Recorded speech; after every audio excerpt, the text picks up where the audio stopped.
Hello बच्चों, चलिए प्रश्न पढ़ते हैं। 3 छात्रों द्वारा एक प्रश्न हल करने की प्रायिकताएं क्रमशः 1/2, 1/3, 1/4 है। प्रश्न के हल हो जाने की प्रायिकता है। विकल्प नंबर हमारा ए है वो 3/4 है, विकल्प नंबर बी 1/2 है, विकल्प नंबर सी 1/3 है, विकल्प नंबर डी 1/4 है।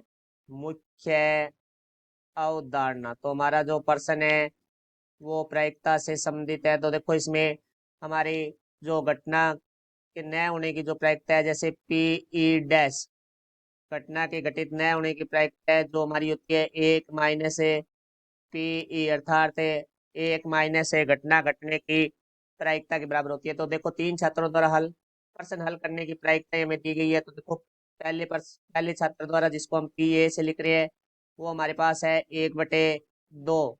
दूसरे छात्र की हम बी से लिख रहे हैं तो पी बी। दूसरे छात्र द्वारा प्रश्न हल करने की जो प्रायिकता है वो हमारी 1/3 है। तीसरे छात्र को हम सी से लिख रहे हैं तो तीसरे छात्र द्वारा प्रश्न हल करने की प्रायिकता पी सी है, वो हमारे पास है 1/4।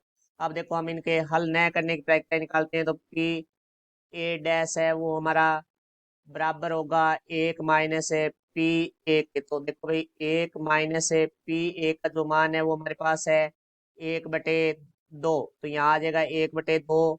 तो यहाँ से देखो भाई पी ए डैश बराबर हमारा आ जाएगा 2 लेस है तो 2 - 1, तो बराबर आ गया हमारा 1/2। तो यहाँ से देखो पी ए डैश का जो मान है वो होगा हमारा 1/2। ए द्वारा प्रश्न के हल न करने की प्रायिकता 1/2 है।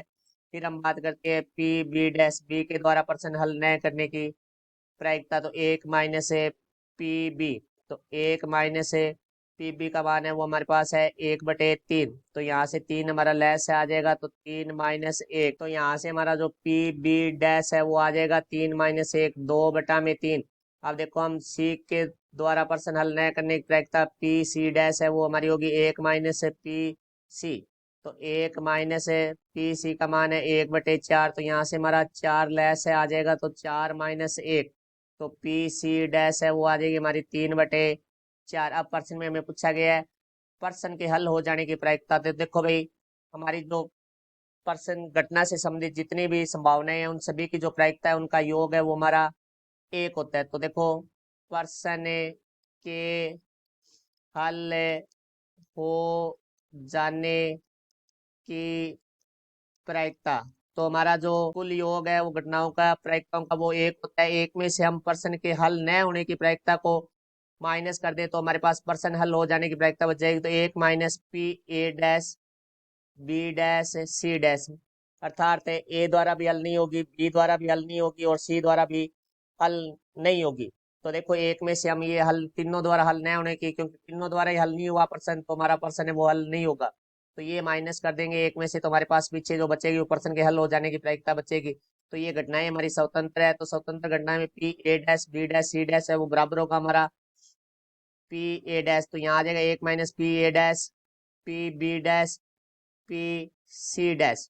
तो यहाँ से हम मान रखेंगे तो 1 - पी ए डैश का मान है 1/2 गुणा पी बी डैश का मान है वो हमारे पास है 2/3 गुणा पी सी डैश का मान है वो हमारे पास है 3/4। तो 3 से 3 कट गया, 2 से 2 कट गया, तो हमारे पास आ जाएगा 1 -